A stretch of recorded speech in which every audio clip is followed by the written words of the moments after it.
طيب ده على مستوى اللاعبين وعلى مستوى النادي الاهلي بشكل عام. هرجع بقى شويه زياده كمان لكابتن حسام البدري قبل ما ينتقل لتدريب الاهلي. كنا سمعنا عن ان جال لحضرتك عرض لتدريب الزمالك، مدى صحه المعلومه؟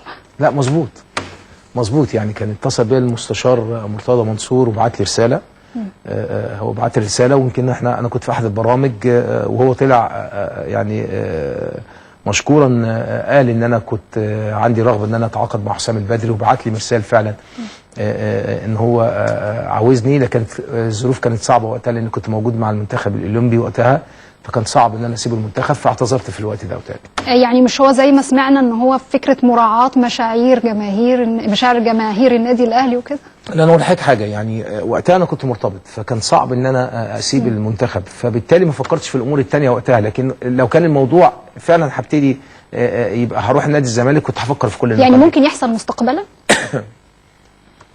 بس هفكر زي ما تقولي، يعني في صعوبه وجودي في النادي الاهلي، وانا تملي بقول الاهلي والزمالك الاولى ولاده هم اللي يدربوه، لان بس انا استشفيت من خبرتي الكرويه كده نبره ممكن اوافق، يعني عشان خبره كبيره والله. لا، انا ببقى سعيد بحاجه، يعني نادي الزمالك اسم كبير، يعني اسم كبير، وسعيد جدا ان المستشار مرتضى يعني فكر فيا وبعت لي الرساله ديت لتولي مسؤوليه نادي الزمالك.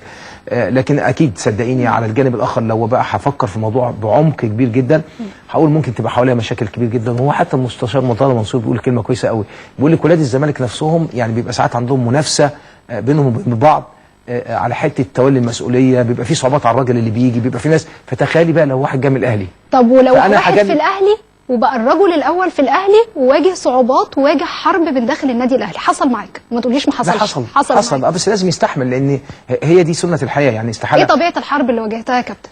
لا، وقتها يعني كان في بعض الحاجات معلومه وحاجات غير معلومه، يعني وقتها. ايه المعلوم كان بالنسبه لك؟ المعلوم ان كان طبعا في ناس كتير لها رغبه طبعا ان هي تبقى موجوده في المكان. يمكن انا توليت المسؤوليه دي نتيجه ثقه مجلس الاداره اللي كان موجود، وكان في تعاقد مع مدرب اجنبي بعد رحيل مانويل جوزيه.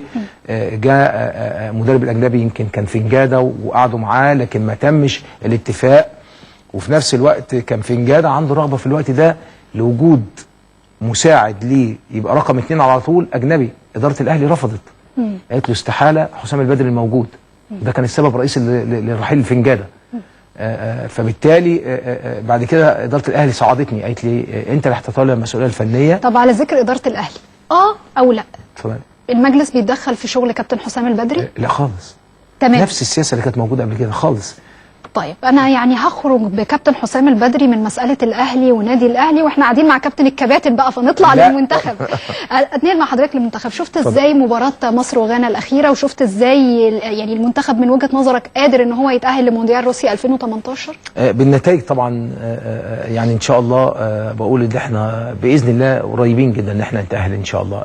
شفت مباراه غانا كنت سعيد بيها جدا، سعيد بالنتيجه. يعني بعض الناس قعدت تتكلم على الاداء وكلام، لا كنت لسه اقول لحضرتك ده كان في انتقادات موجهه للمنتخب او ادائه، وان غانا كانت مسيطره على المباريات. لا، ما ينفعش نوجه انتقادات للمنتخب وهو فايز ومتصدر المجموعه بتاعته وعنده 6 نقاط وفايز على غانا. دي كوره.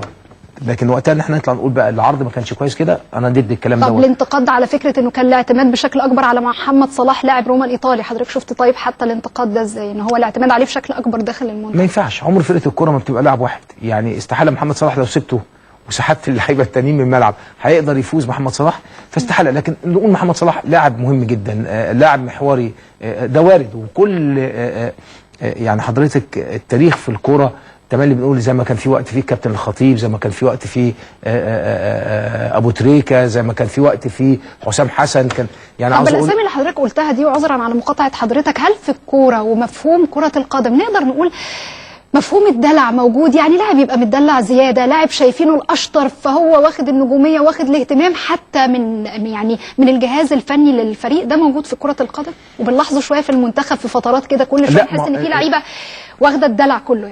يعني مش دلع، لكن النجوميه دي طبعا فيها فوارق وفيها تباين، والنجوميه بتبقى مختلفه من لاعب للاعب، وطبيعي جدا لما يكون لاعب نجم وليه اسمه بتبقى حواليه اشياء كثيره وحواليه اهتمام لكن كيفيه التعامل بالنسبه للنجم مع هذه الاشياء كلها، يعني بيتعامل بتوازن، بيتعامل بفكر ما فيهوش اهتزاز، ما بيسببلوش اهتزاز. اعتقد كل النجوم اللي انا ذكرتهم دول، كابتن الخطيب، ابو تريكه، حسام حسن، احمد حسن، في اسماء كتيره يعني على مدار تاريخنا، من الزمالك حازم امام، يعني في اسماء كتيره جدا كان